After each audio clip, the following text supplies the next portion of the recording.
Hey everyone, welcome to 59 Topps Friday presented by Wax Pack Wisdom, where we talk baseball history through the cards we love. My name is Jake T. O'Donnell. We built the iconic 1959 Topps baseball set, and in this series we're going through every card to talk about the players, teams, and people who made up Major League Baseball in 1959. Today, we'll cover cards 340 through 349 in the set. Card number 340 belongs to Roy Sievers of the Washington Senators.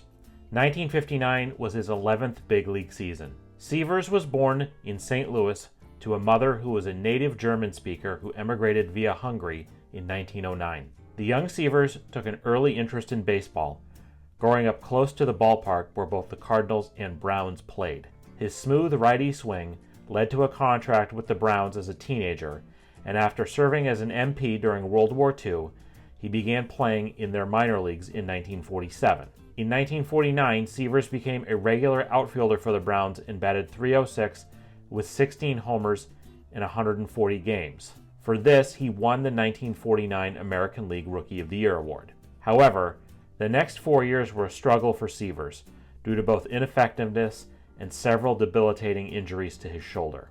After 1953, the Browns dealt Sievers to the Senators, and with his shoulder finally healthy, his career flourished. Sievers hit 24 and 25 homers in 1954 and 1955 respectively. In 1956, he hit 29 homers and made his first AL All-Star team. His best year was 1957 when he belted a league-leading 42 homers and also led the junior circuit in RBIs with 114. He was an All-Star and finished third in AL MVP voting. Sievers hit 39 homers in 1958 and was sixth in MVP voting, and was twice an All-Star in 1959. Wanting more punch in their lineup after their pennant-winning season in 1959, the White Sox traded for Sievers for 1960.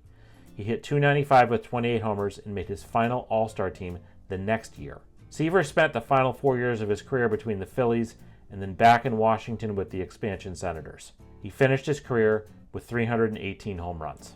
Sievers spent a few years as an MLB coach and minor league manager before going back to his native St. Louis and working for a freight systems company for 18 years.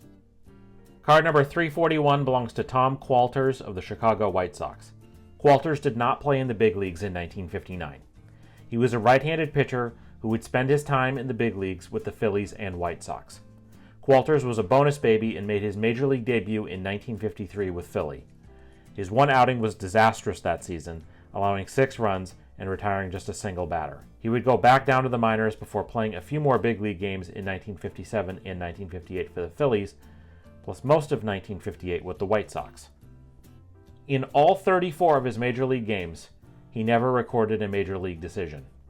As of this recording, Qualters is the only pitcher to appear 4 times on a Topps baseball card without ever recording a win or loss. Following his baseball career, Qualters went on to work for the Pennsylvania Fish and Boat Commission as a law enforcement officer.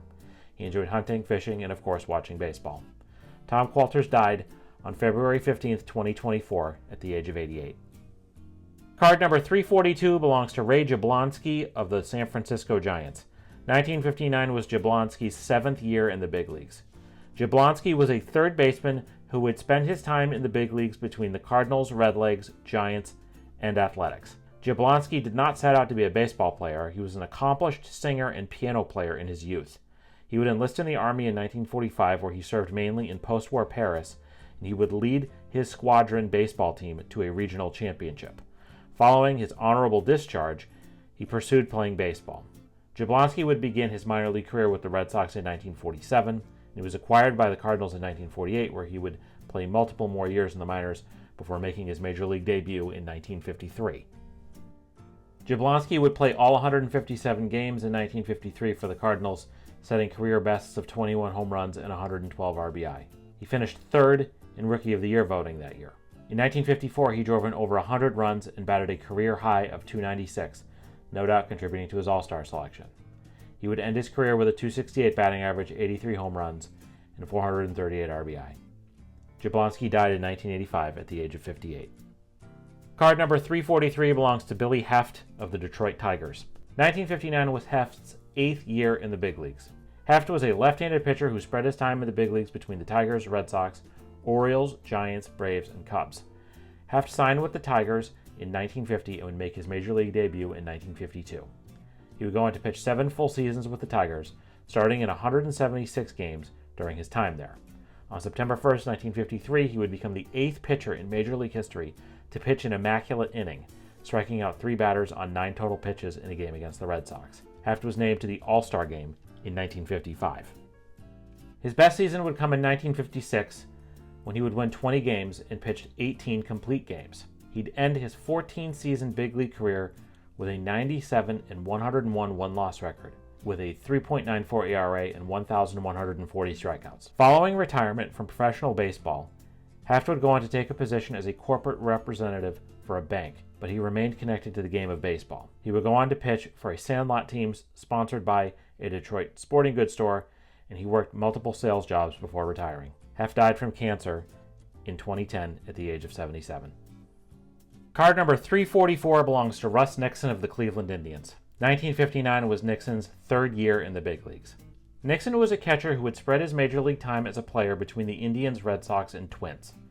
Nixon had a twin brother, Roy, who signed with the Indians in 1953, but Roy would never make it to the big leagues. Russ Nixon would make his big league debut with the Indians in 1957. 1958 would prove to be his best season, catching 101 games for Cleveland and batting .301.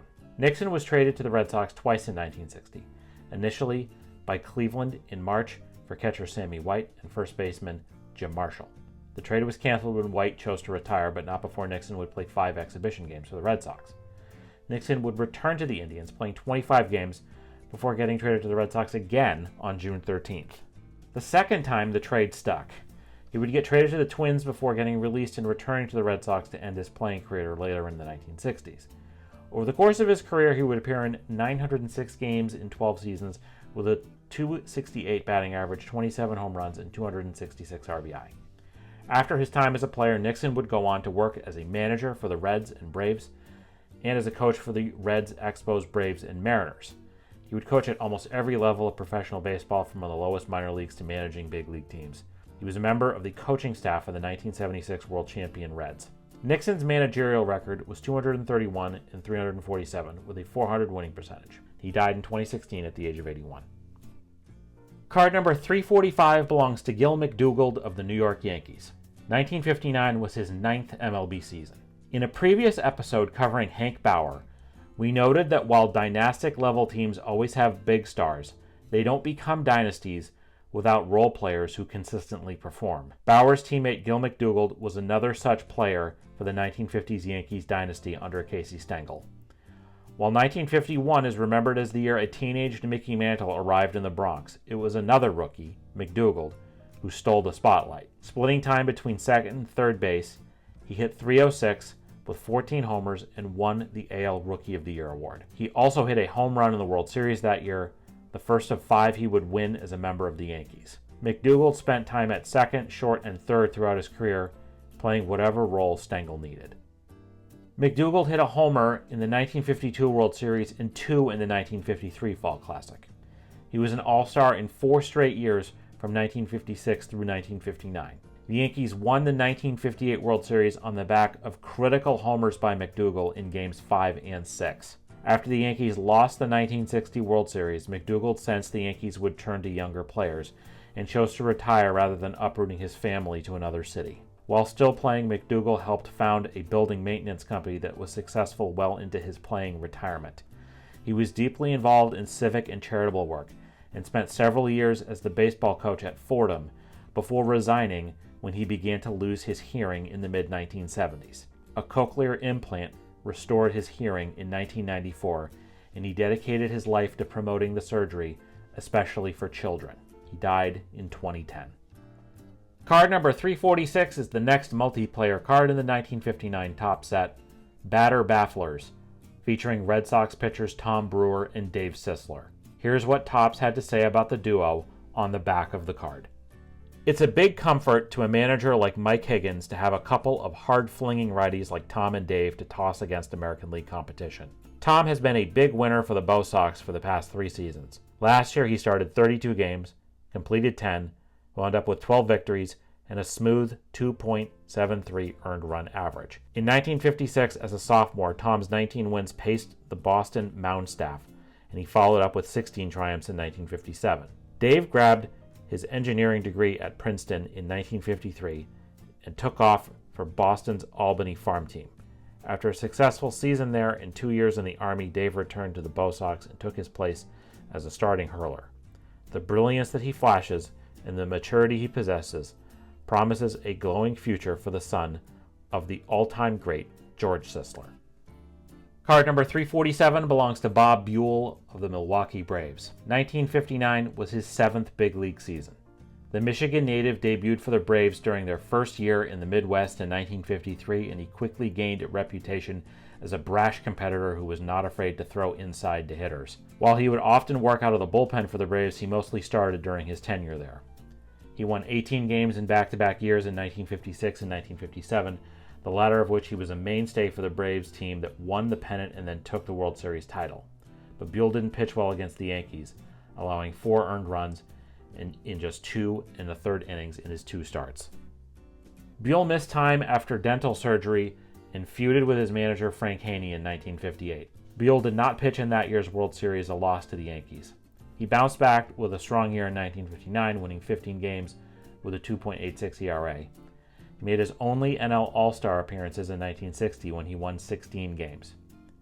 After a trade to the Cubs in 1962, Buhl continued his solid tossing, winning 15 games in 1964 and 13 in 1965.